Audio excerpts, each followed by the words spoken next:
मुंबई, देश की आर्थिक राजधानी। 24 घंटे सातों दिन हर वक्त दौड़ने भागने वाला शहर। तरक्की और बेहतर जिंदगी की इस दौड़ में इस शहर ने अपने सीने पर सैकड़ों जख्म सहे हैं। लेकिन पहली बार एक बड़ा जख्म इसे आज से ठीक 30 साल पहले मिला। तारीख थी 12 मार्च 1993, दिन शुक्रवार। दोपहर के वक्त मुंबई में पहला धमाका हुआ। अभी लोग कुछ समझ पाते कि शहर के अलग अलग हिस्से में एक के बाद एक कई धमाके होने लगे। ये धमाके अगले 2 घंटे तक करीब 3:40 तक होते रहे। इन धमाकों में मायानगरी मुंबई दहल गई। धमाके वाली कई जगहों में आग लग गई, चीख पुकार मच गई। मुंबई पुलिस के लिए भी इस तरह के सीरियल ब्लास्ट नई बात थी। उसे भी समझ नहीं आ रहा था कि शहर में अचानक ये क्या होने लगा। अपने ऑफिस में 2-4 लोगों के साथ कोई प्लान बना रहा था, तो उसी टाइम मुझे एक मैसेज आया कि ये जो स्टॉक एक्सचेंज मार्केट है उसके बाजू में कोई बम फटा है। कुछ ये नहीं पता कि सिलेंडर फटा है या बम फटा है। चाय पीने ही जा रहा था मीटिंग के टाइम की, एक और मैसेज आ गया कि साहब एक और बम फटा है एयर इंडिया के इधर। और विद 2 मिनट में मैसेज आ गया कि सेंचुरी बाजार के पास भी बहुत बड़ा धमाका हुआ। फिर तो मैसेज ही आने शुरू हो गए। सिर्फ 2 ही घंटे में मुंबई की तस्वीर बदल गई। चारों तरफ हाहाकार और भगदड़ मच गई थी। घायलों और शवों के बीच लोग अपनों को तलाश रहे थे। आतंक के उस पहले शुक्रवार के दिन मुंबई और भारत पर पहली बार एक बड़ा ऑर्गेनाइज्ड और योजनाबद्ध हमला हुआ था।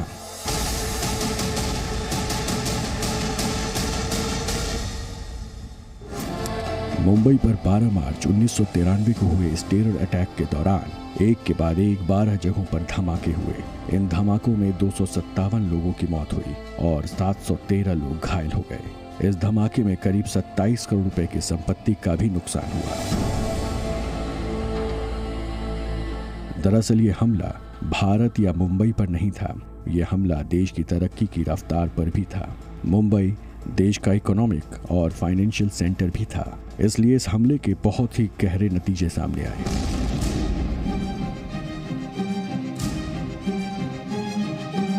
मुंबई पर शुक्रवार को हुए इस आतंकी हमले की शुरुआत स्टॉक एक्सचेंज में हुए धमाके के साथ हुई। इसके साथ ही मायानगरी की रफ्तार पर ब्रेक लग गई।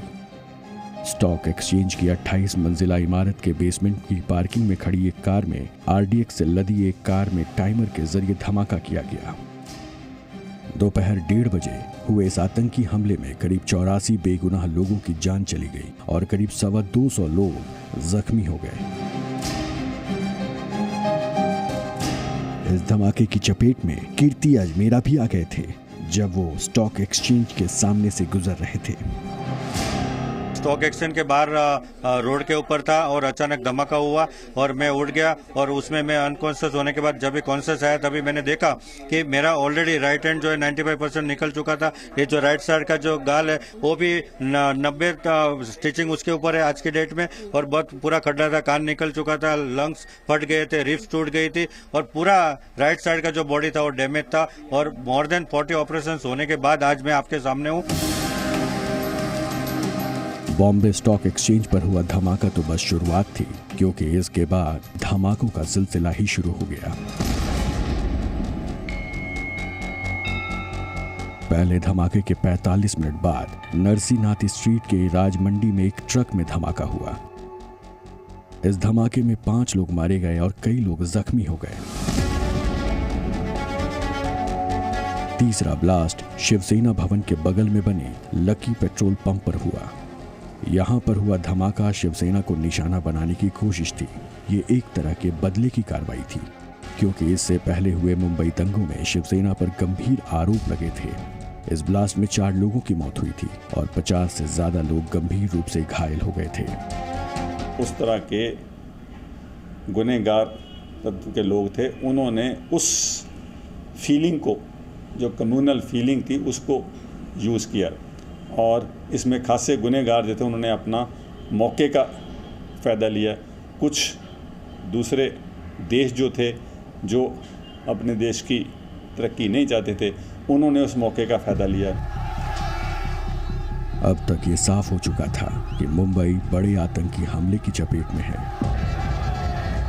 लेकिन तीसरे धमाके को अभी हुए 3 मिनट ही बीते थे कि चौथा धमाका हो गया।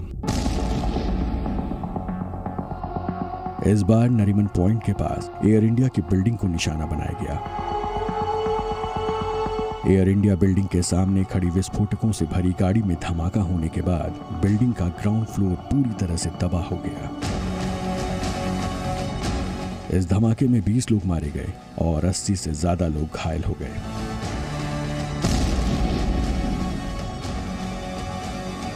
इसके बाद वो विस्फोट हुआ जिसमें सबसे ज्यादा नुकसान हुआ। यह धमाका वर्ली के सेंचुरी बाजार के पास एक डबल डेकर बस में हुआ। इस धमाके में सत्यम टॉकीज, पासपोर्ट ऑफिस और महाकाली नगर झोपड़पट्टी हुआ करती थी। इस धमाके में उडुपी रेस्टोरेंट के भी परखच्चे उड़ गए। इस हमले में 113 लोगों की मौत हुई और 200 से ज्यादा लोग घायल हो गए। इसी हमले में मुंबई में रहने वाले तुषार देशमुख ने अपनी मां को खो दिया। वो सिर्फ 13 साल के थे। 1993 के टाइम मैं सिर्फ 13 साल का था और जब भी मेरी माँ गुजर गई, वो भी सेंचुरी बाज़ार के बॉम्ब स्फोट में, तभी 13 मार्च को सुबह 9:30 बजे जब भी एम्बुलेंस घर पे आई तो मुझे ऐसा लगा था कि मैं माँ को देखूंगा। तो जब भी ऐसा लगता है एक छोटे लड़के को कि अपनी माँ तो गुजर गई है, मगर हर एक पल हमें उसका चेहरा अपने दिमाग में कैप्चर करना था, मगर बहुत ही उल्टा हुआ था कि हमें सिर्फ और सिर्फ शरीर के टुकड़े देखने मिले थे। और ये आज तक मैं ना कभी भूला हूँ और ना कभी भूलूंगा। लेकिन धमाकों का सिलसिला थमा नहीं था। छठा धमाका माहिम की फिशरमैन कॉलोनी में हुआ।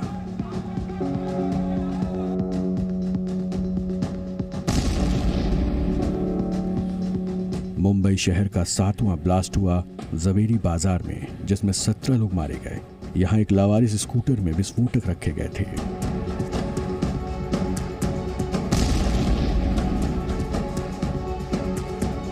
होटल की 18वीं मंजिल में हुए इस ब्लास्ट में खुशकिस्मती से किसी की मौत नहीं हुई। प्लाजा सिनेमा की पार्किंग में खड़ी कार में हुए धमाके में 10 लोगों की जान चली गई और 37 लोग जख्मी हो गए। होटल जूहू सेंटोर में 3:20 पर ब्लास्ट हुआ था, जिसमें 3 लोग घायल हुए थे। फिर अगले धमाके की आवाज सुनाई दी। 11वां धमाका सहारा एयरपोर्ट, वक्त दोपहर के 3:30।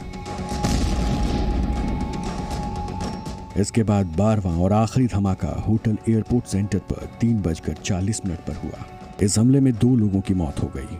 3:40 पर यहाँ बम ब्लास्ट हुआ। उस समय करीब 15 मिनट तक यहाँ अंधेरा हो गया।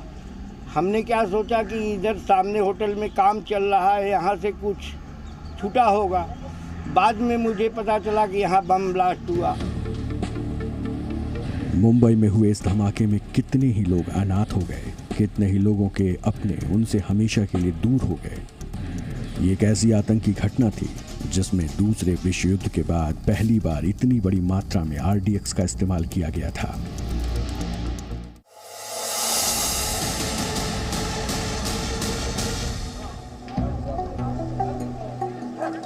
1993 का मुंबई सीरियल ब्लास्ट बहुत ही गहरी साजिश और तालमेल के साथ अंजाम दिया गया था। इसका पर्दाफाश करना आसान नहीं था। धमाकों की जांच के लिए DCP ट्रैफिक राकेश मारिया, अरूप पटनायक और तत्कालीन कमिश्नर AS सामरा की अगुवाई में 3 हाई लेवल टीमें बनाई गई। पहली कामयाबी 2 दिन बाद 14 मार्च को मिली। दोपहर के वक्त एक बिना नंबर प्लेट वाला लावारिस स्कूटर मिला। उसके डिक्की में 15 किलो RDX मिला। साफ था कि किसी वजह से 12 मार्च को उसमें ब्लास्ट नहीं हुआ। वर्ली में ग्लैक्सो कंपनी का जो फैक्ट्री जो है उसके बाहर उनको एक मारुति वैन मिला, ओमनी वैन मिला। तो वो लोग ने वहाँ पे चेक किया उसको, तो उसमें बहुत सारे AK-47 वगैरह थे। तो उसका गाड़ी का नंबर RTO से चेक किया। वो कार साजिशकर्ताओं के ग्रुप की थी जो BMC के दफ्तर पर हमला करने के लिए जा रहा था। सेंचुरी बाजार से गुजरते हुए वो कार भी धमाके की चपेट में आ गई थी। धमाके से कार की विंडस्क्रीन उड़ गई, जिससे घबराकर उसमें बैठे सभी लोग उसे वहीं छोड़कर भाग खड़े हुए। तब कार के मालिकों का पता लगाया गया तो उसे रुबीना मेमन के नाम से रजिस्टर्ड पाया गया। रुबीना मेमन के रजिस्टर्ड पते की तलाश करती मुंबई पुलिस अब माहिम की अल हुसैनी बिल्डिंग के पास उस फ्लैट तक जा पहुंची।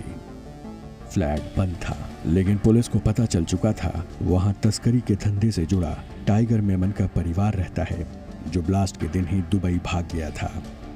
स्कूटर का चाबी भी ये मेमन परिवार के घर में से, माहिम में से मिला। तो राकेश मरिया उसमें इन्वेस्टिगेशन थे, तो कंफर्म हो गया मेमन फैमिली और जो सीरियल ब्लास्ट का जो लिंक जो है उसका ठोस पुरावा मिल गया सरकार पुलिस को। छानबीन के दौरान पुलिस के हाथ 27 कार्टन भी लगे जिन पर दाग लगे हुए थे। इन पर साफ साफ लिखा हुआ था पैट्रिक पैकेजेस लिमिटेड लाहौर, और बनाने वाले का नाम था वाह नोबेल प्राइवेट लिमिटेड। वाह कैंटोनमेंट पाकिस्तान में है। कार्टन की जांच करवाई गई तो उसमें RDX रखे होने के सबूत मिले। इसके बाद पुलिस ने मेमन परिवार से जुड़े लोगों की धरपकड़ शुरू कर दी। पकड़े गए लोगों की निशानदेही पर पुलिस के हाथ RDX, विस्फोटक और हथियारों का जखीरा भी लगा। इसके बाद पुलिस ने एक मुखबिर की सूचना पर इब्राहिम चौहान नाम के एक बिल्डर को पकड़ा। उससे हुई पूछताछ में साजिश की परतें खुलती चली गईं। इब्राहिम ने बताया कि इस सीरियल ब्लास्ट को टाइगर मेमन ने अंजाम दिया।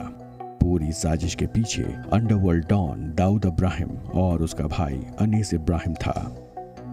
इब्राहिम ने पूछताछ में यह भी बताया कि अनीस के कहने पर उसके गुर्गे अबू सलीम ने संजय दत्त के घर AK-56 राइफल पहुंचाई थी। संजय दत्त तब विदेश में शूटिंग कर रहे थे। 19 अप्रैल को जब वो भारत लौटे तो उन्हें एयरपोर्ट से ही गिरफ्तार कर लिया गया। जब ये पेपरों में आना शुरू हुआ, मैंने खुद अपने बेटे को फ़ोन किया, वो मॉरिशस में शूटिंग कर रहा था, कि तुम फौरन आ जाओ। मैंने खुद हमारे चीफ मिनिस्टर साहब को फ़ोन किया, मैंने कमिश्नर साहब को फ़ोन किया कि फ़लाँ फ़लाँ फ्लाइट से मेरा बेटा आ रहा है और आप उसको एयरपोर्ट से ही सीधा ले जाइए क्वेश्चनिंग के लिए। संजय दत्त की गिरफ्तारी के बाद कस्टम्स के अफसर और कई पुलिस वालों को भी गिरफ्तार किया गया। फिर बम रखने वाले कई लोग भी गिरफ्तार किए गए। पूछताछ में पता चला कि 12 मार्च 1993 यूपी के अयोध्या में हुए 6 दिसंबर 1992 की घटना का बदला था।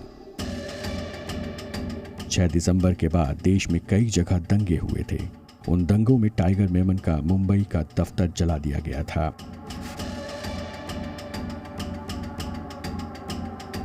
टाइगर मेमन का पर्सनल लॉस हुआ था। उनका भाई का दुकान जो है माहिम में वो शिवसेना लोगों ने जलाया, तो उसका एक पर्सनल एजेंडा था उसमें। तो टाइगर मेमन, दाऊद इब्राहिम और दूसरे भी जो उनके लोग हैं ISA के साथ में मिलके एक बहुत बड़ा एक प्लान रचाया उन लोग ने कि बॉम्बे में बॉम्ब ब्लास्ट करने का। टाइगर मेमन बदला लेना चाहता था। उसने दाऊद से संपर्क किया।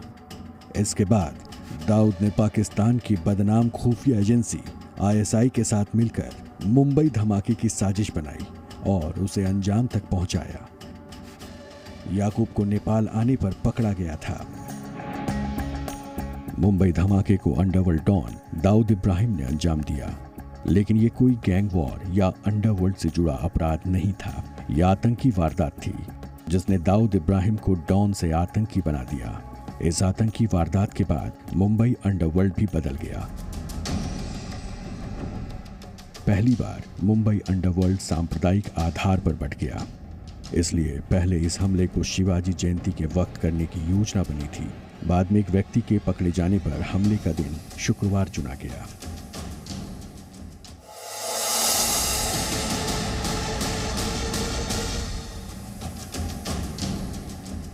देश को दहला देने वाले 93 के मुंबई बम धमाके में 4 नवंबर 1993 को 189 आरोपियों के खिलाफ 10,000 पन्ने की चार्जशीट दायर की गई। मुंबई की टाडा अदालत ने लंबी सुनवाई के बाद सितंबर 2006 में इस मामले में फैसला देना शुरू किया। धमाका करने के आरोप में दोषी पाए गए 12 लोगों को निचली अदालत ने मौत की सजा सुनाई थी। 68 लोगों को उम्र कैद से कम की सजा सुनाई गई, जबकि 23 लोगों को निर्दोष माना गया। सुप्रीम कोर्ट ने याकूब मेमन को छोड़कर बाकी सभी लोगों की फांसी को उम्र कैद में बदल दिया। 1994 में याकूब को काठमांडू एयरपोर्ट पर पकड़ा गया था। 2015 में उसे फांसी दे दी गई। जजमेंट जो है बहुत ही अच्छा जजमेंट हुआ और याकूब मेमन जैसा जो आदमी जो है उसको फांसी का तख्ते पे उसको लटकाया, ये बहुत बड़ा विक्ट्री है मुंबई पुलिस के लिए। नवंबर 2006 में फिल्म अभिनेता संजय दत्त को पिस्तौल और AK-56 राइफल रखने का दोषी पाया गया था। संजय दत्त को 6 साल की कैद की सजा सुनाई गई थी। 2013 में सुप्रीम कोर्ट ने उसकी सजा तो बरकरार रखी, लेकिन सजा को 1 साल घटाकर 5 साल का कर दिया। सजा काटने के बाद संजय दत्त को फरवरी 2016 में पुणे की यरवदा जेल से रिहा कर दिया गया। 1993 के मुंबई बम धमाके के 30 साल पूरे हो चुके हैं। इस हमले का शिकार हुए बहुत से पीड़ितों की जिंदगी आज भी पटरी पर नहीं लौट सकी है। दूसरी तरफ बम धमाके के मास्टरमाइंड टाइगर मेमन और दाऊद इब्राहिम आज भी फरार हैं।